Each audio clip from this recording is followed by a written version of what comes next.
So today I want us to go through cabin crew management, and today's topic we shall be looking at communication on board the aircraft. That's page 118.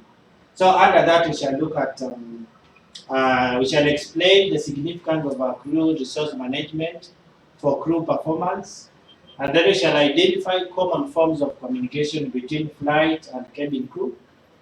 Then we have this. We shall describe the communication strategies between members of the cabin crew.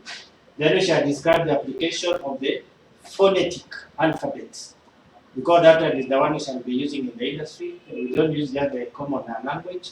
And then we shall list communication techniques that help cabin crew build rapport with the passengers. And then finally, we shall identify key human factors affecting crew performance. So let us go to the to crew resource management. Let us see what they tell us. So, during the 1970s, aviation accidents investigators discovered that more than 70% of air crashes involve human error rather than failure of equipment or weather. So you found that most of the accidents are because of the human error. Then in further research, the US National Aeronautics and Space Administration, known as NASA, found that the majority of errors resulted from failure in leadership. So leadership can also cause failure, team coordination, and decision making. So the aviation community responded by turning to psychologists to develop training for flight crews, focusing on the elements that were lacking. So initially, this training was known as cockpit resource management and was designed for the flight crews. Then the focus has now expanded to include cabin crew and others who are part of the safe operation of a flight, as it has become clear that a captain cannot make a sound decision unless he or she has all the facts from everyone involved. So it is now called the crew resource management, or CRM. So CRM takes into account human factors and their impact on the error chain. So its application is very important in day-to-day operations, and therefore it is crucial that all members of the flight and cabin crew understand what it is and how it is used. So CRM is based on the ability to communicate effectively, which is essential to teamwork and handling of information and resources. Because without a proper communication, then like if there is a miscommunication, then that's when you make a lot of errors between the crews.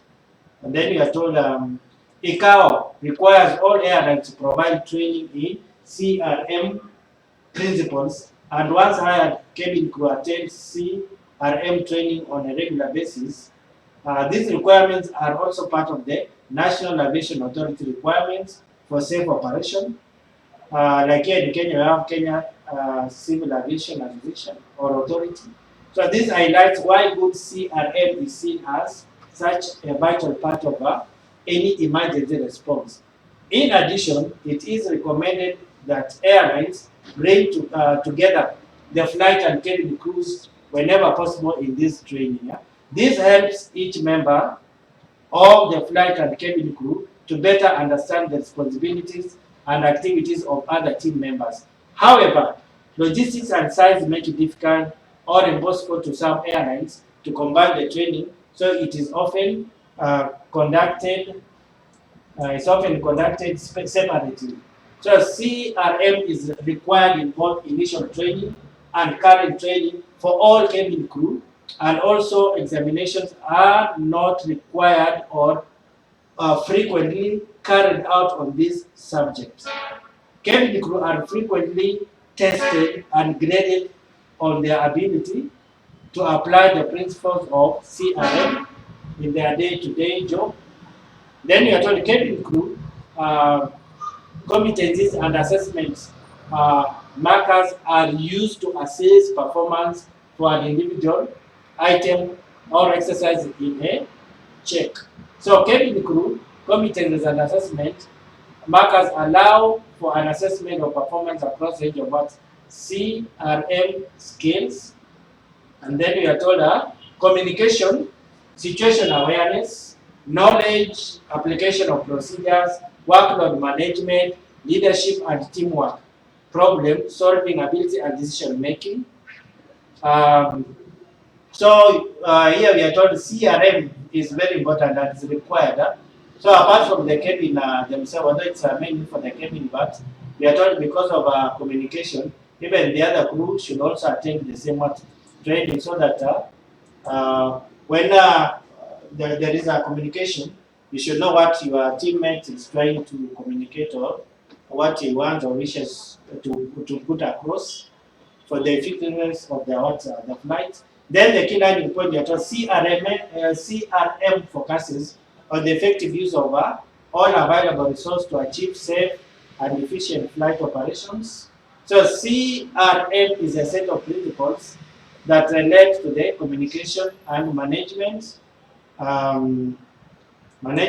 of each flight. It focuses on the effective use of all available resources. If I say resources, we have like equipment, we have procedures and people.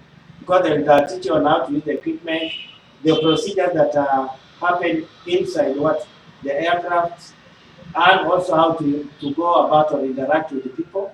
So to achieve safe and efficient flight operations, the application of CRM principles helps achieve the following outcomes. So like if you attend or if you apply for CRM, then we have the following outcomes. We are told the first one is avoid human error by seeking assistance or input from others whenever a problem arises and a crew member is not sure of the best way to deal with it. So like if you work in like a team and then you come across an issue that you might not be able to deal with it, it's beyond your reach, then as a team you can also communicate to the other team member so that he can assist you in one way or another.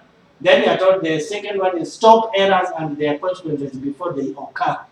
So if you know there's an error, it's better if you can do it, you can stop it before, because you know maybe the consequences might be more serious. Yeah.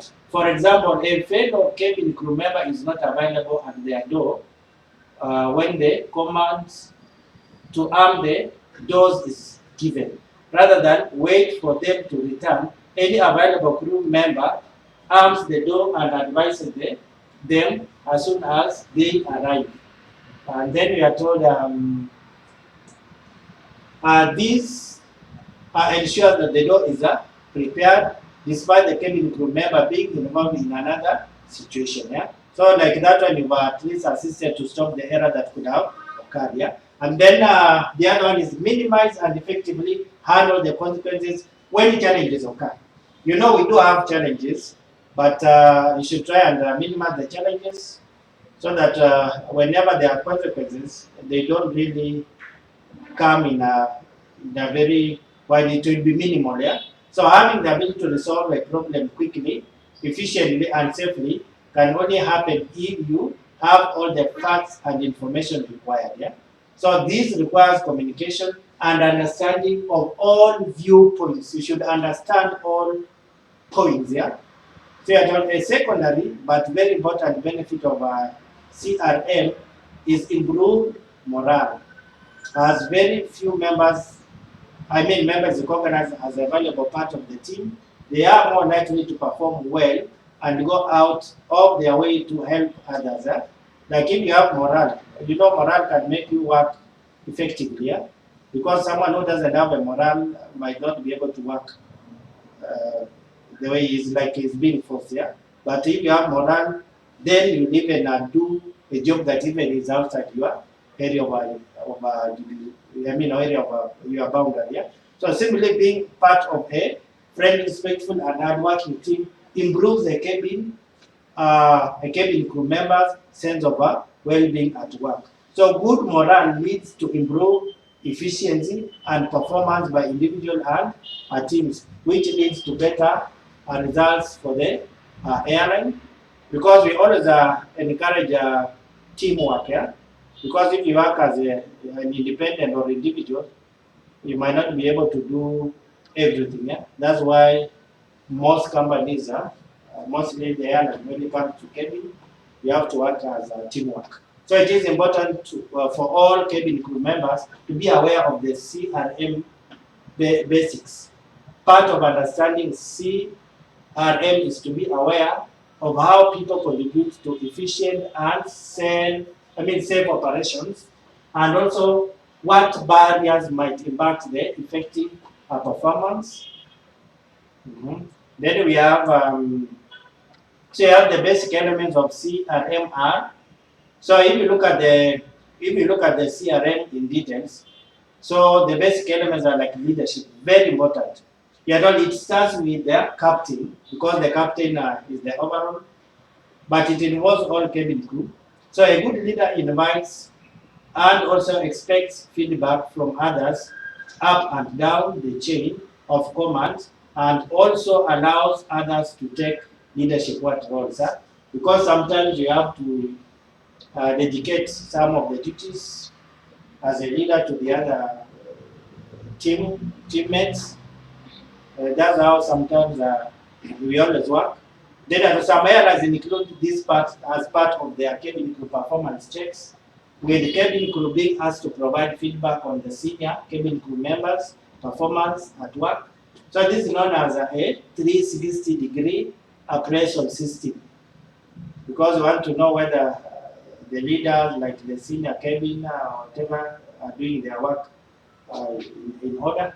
So also the senior cabin crew member sometimes delegates part of their responsibilities to another crew member and help them while they carry out these additional duties.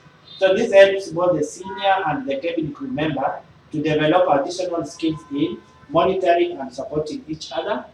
So basically, that's what we mean by leadership.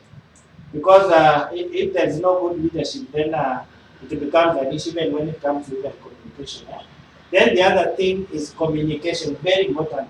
You have clear and accurate sending and receiving of information, instructions, and feedback. It involves understanding that communication is not just words, but people send messages internationally, or intentionally or unintentionally, with their body language. You know, body language is speaks louder, and tone of voice also. If you hear the tone of voice, mostly if you are communicating over the phone, so you will be at least be monitoring the tone. Yeah? So active listening is also a key part of effective communication. So in the cabin environment, much of the communication between cabin crew is carried out on the interphone without face-to-face communication. So these skills are vital for cabin crew. That's why I was telling you, when it comes to communication, in most cases you'll be using what? The phone. So you should know how you communicate and also monitor the tone of the client. So you see whether the reaction, yeah, the tone will simply tell you the reaction because you are not face to face with the client. Then the other one is situation awareness. So taking into account and being able to identify the important element of what is happening around you and using that information to avoid mistakes or to communicate more effectively.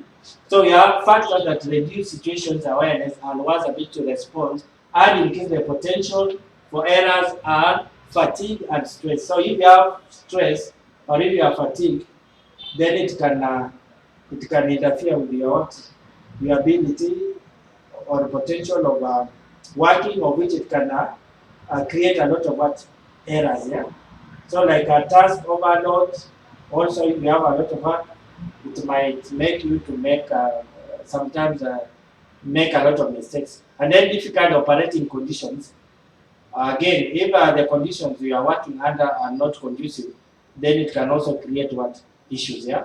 And lack of crew communication, because communication is very important. We have seen that. So those are situation awareness. So you should be aware of the situation you are in, yeah? So that you are able to deliver effectively. Then assertiveness and participation. So under that, we are told sharing of ideas and knowledge and performing with team goals and not personal goals in mind.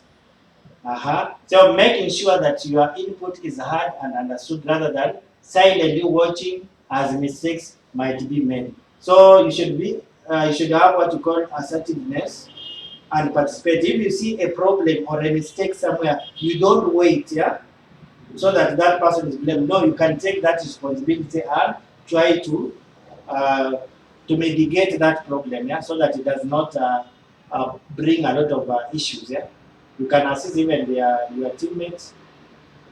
If you see something coming up, then let us look at in an emergency situation, cabin crew are required to assert the authority to manage passengers and report assertively to the captain any condition in the cabin. Yeah? So as a cabin, you should not be just, you should follow, you should be assertive. If you see somebody doing something that is not pleasing, you simply tell the person, you direct the person the right way, or you tell the captain who is in charge, because sometimes we have some situation is only the captain who is in a position to do, yeah, not all the cabin can do that.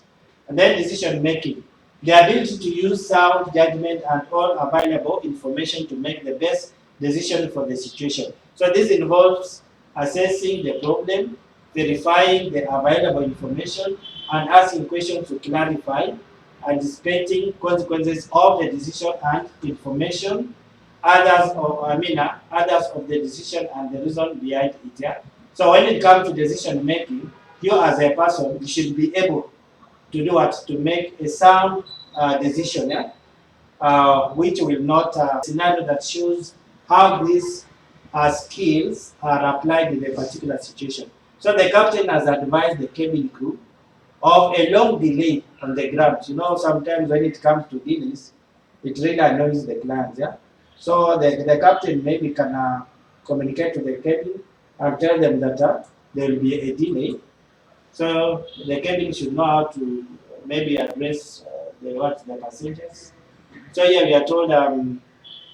So the captain has advised the cabin crew for a long delay on the ground before departure due to bad weather. So the captain at this point doesn't know how long it is going to be, but they expect it to be a few hours. Then you're told cabin crew in this situation have to use all the above skills to manage the situation. Because if you don't manage the situation, even the clients can beat you up. So like here, the first one is communication. Are there any passengers who will miss a connecting flight? Because maybe this passenger was going to connect in Dubai, and if the flight has already left, then it will be bad, it will be unfortunate, because now the client has to be done what? To be looked for another flight. Has to stay overnight to wait for the next available flight. Are there any passenger who might need to be offloaded from the flight due to missed connections, or who no longer wish to travel? What can we do to help them? Can we advise the ground staff and ask them to make flight alteration on behalf of the passengers? Announcements will have to be made to passengers to ask for this information, and cabin crew will have to give advice and guidance to passengers on behalf of that airline. Yeah? That's why we are insisting on communication, which is very important, because the way you communicate to the passengers, the reaction. We always have we have action and reaction. So it will depend on how you communicate, and then you get the feedback of the reaction. So you should know how to communicate. Then situational awareness. Are there any safety procedures that need to be managed while cabin crew assist passengers? Are the exits obstructed by catering or servicing vehicles? Are there any local laws or regulations regarding delays on board? Because each and every country has its own laws and regulations. Are passengers content or upset? Yeah. So those are what we look at. Those are what we call situation awareness. And then we have assertiveness and participation. How many hours can the crew continue working until they are no longer permitted to operate a flight? So every crew member will have to provide this information to the captain, as each individual crew members circumstances may be different. Yeah. Are there any these passengers who may need careful handling to make them what happy? We have different people. Maybe someone is going for a business, It's different for that person who is going for what? Just to enjoy luxury. Yeah? So if this person misses a flight, then it means you have to do something, yeah? So that you help that business person who, because he was going for a business meeting and he has maybe he's going to miss. So that one will become necessary for you to reprotect or look for another what flight so that the business person does not miss the what the flight. So decision making at all, bearing in mind all of the above, what will the crew do in the cabin to make the customers? I mean to manage the customers, yeah? So will they show a movie or serve refreshments? What refreshments will they serve? If they serve meals while on the ground, have they got time to finish and tidy everything away before departure, or will they delay the flight further simply by trying to help? Will they be anything left to serve during the flight, or should they attempt to get more catering delivered in time? So those are some of the questions you ask, and then you make wise decisions. So airlines should also include during their conversation training the following training elements: resilience development, of which you are told CRM training should um, CRM training should address the main aspect of resilience development. So the training should cover mental flexibility. So let us see what we mean by mental. Under mental flexibility, cabin crew should be trained to understand that mental flexibility is necessary to recognize critical changes, reflect on their judgment, and adjust it to the unique situation. Avoid fixed prejudices and overly reliance on standard solutions, and remain open to changing assumptions and perception. So that one, sometimes you might come across certain situations for which it will need what to call mental flexibility. That's why we are being told cabin should be trained on that. And then on performance adaptation, also cabin crew should be trained to mitigate present behaviors, overreactions, and inappropriate appropriate what hesitation, and adjust action to current what conditions. Mhm. Then number two, you're told surprise and startle effect. CRM training should address unexpected, unusual, and stressful situations, including interruptions and distractions. Therefore, CRM training should be designed to prepare cabin crew to master sudden what events and associated and control what reaction. And then number three, we have cultural differences. So under cultural difference, we have CRM training should cover cultural differences of multinational and cross-cultural groups. This includes recognizing that different cultures may have different communication specifics, ways of understanding and approaches to the same situation or problem. Because we come from different backgrounds of different countries, different languages, so we have different cultures. So the cabin crew should be taught on that so that they can be able to understand that. And then difficulties may arise when crew members with different mother tongue communicate in a common language which is not their mother tongue. You find that they keep on mixing the language with a bit of their mother tongue, so the communication becomes a bit difficult. Then cultural differences may lead to different methods of identifying a situation and solving a problem. Yeah. So like different cultures have different even expression in the body language. You find that they don't sound the same or communicate the same. So when it comes to culture, cabin crew are also advised to know at least how to behave with how to deal with different cultures from different backgrounds. Yeah. So the airline cannot provide alternative procedures for every eventuality. So cabin and flight crew are empowered to make such a decision themselves and can only do so if they have all the information at hand and situationally aware. Keeping these basic elements in mind when working as a team fosters an environment where everyone feels their input is valued. So this approach has a strong and positive effect on how well individuals and the crew function together in day-to-day operations. It is particularly useful and effective during times of high workload and stress. So when an emergency arises, crews um, are already working together using parameters that produce good communication and coordination without having to think or reflect on it. So I think we can stop there. So our next topic will be on flight and cabin crew communication. Yeah? So enjoy your day.